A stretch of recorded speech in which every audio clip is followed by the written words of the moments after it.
John Rambo has finally met his match, the critics. Reviews are coming in for Rambo Last Blood, which brings an end to the story begun with 1982's First Blood. The general consensus? Rambo deserved a better send-off, and one with much less of a sadistic streak.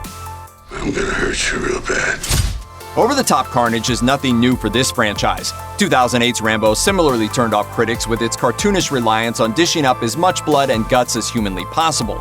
But Last Blood's detractors, of which there were many, were taken aback not only by the extreme level of the violence on display, but by some of the more troubling themes implied by the film's plot, which involves Rambo crossing the border into Mexico to search for a family friend who has been kidnapped by sex traffickers. Many of the flick's detractors noted that political themes had always been present in the Rambo series, even, perhaps especially, First Blood, which dealt with the mistreatment of Vietnam veterans after they returned home from the war. But the series' worldview seems to have changed with the times, and not for the better, according to Variety's Peter DEBRUGE, who wrote, "Rambo Last Blood is another cruel and ugly showcase of xenophobic carnage squeezed into barely 80 minutes and packaged for export. The screenwriters adopt the racist view of Mexicans as murderers, drug dealers, and rapists. This character has always been a mess of contradictions, representing on one hand the permanent damage that military service can do to one's soul, while simultaneously suggesting what the ideal soldier looks like.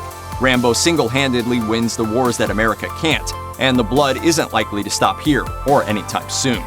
Tom Glasson of Concrete Playground concurred, musing that the level of violence presented in Last Blood, a step up even from 2008's Rambo in his estimation, was better suited for a different type of franchise. Glasson wrote, "Rambo Last Blood, a film that aspires to be Logan, yet lands somewhere closer to the Texas Chainsaw Massacre. Rambo abhors violence, yet maintains a terrifying arsenal of knives, guns, and explosives. And beneath this picturesque ranch is a straight-up house of horrors, physically and psychologically. But is the film still enjoyable? Mostly, no. Yet still, some reviewers were even less kind, like The Guardian's Peter Bradshaw, who absolutely leveled the picture in his review's first paragraph, writing, "This massively enlarged prostate of a film can only make you wince with its badly acted geronto violence, its Trumpian fantasies of Mexican rapists, and hilariously insecure U.S. border, and its crass enthusiasm for rape revenge attacks undertaken by a still-got-it senior dude, 73 years young, on behalf of a sweet teenager."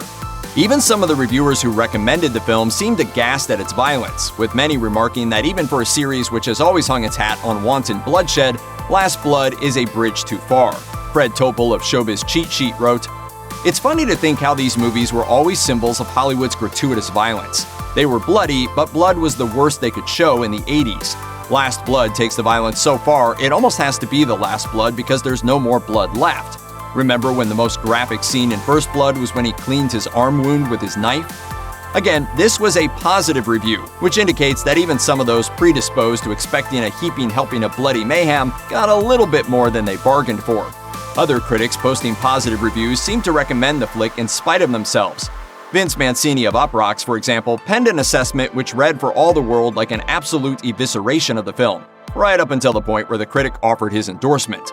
Trump-era Rambo is essentially a human border wall keeping out Mexican rapists and murderers. It's so genuinely horrific, I'm convinced there are real-life cartel videos celebrating the torture of rivals that are less gory. I was either howling with nervous laughter or covering my face the entire time. This movie is the product of truly deranged minds. It's a must-see. One thing viewers shouldn't expect is for the film to do justice to its iconic main character. This idea was summed up most succinctly by Harry GUERIN of RTE, who wrote, "This last post for the 37-year-old franchise is a cheap and rushed send-off. There are plenty of bodies, but not much soul. And although this is by far the bloodiest of Rambo's rampages, it's also the least cathartic. Don't remember him this way." Check out one of our newest videos right here. Plus, even more Looper videos about your favorite films are coming soon. Subscribe to our YouTube channel and hit the bell so you don't miss a single one.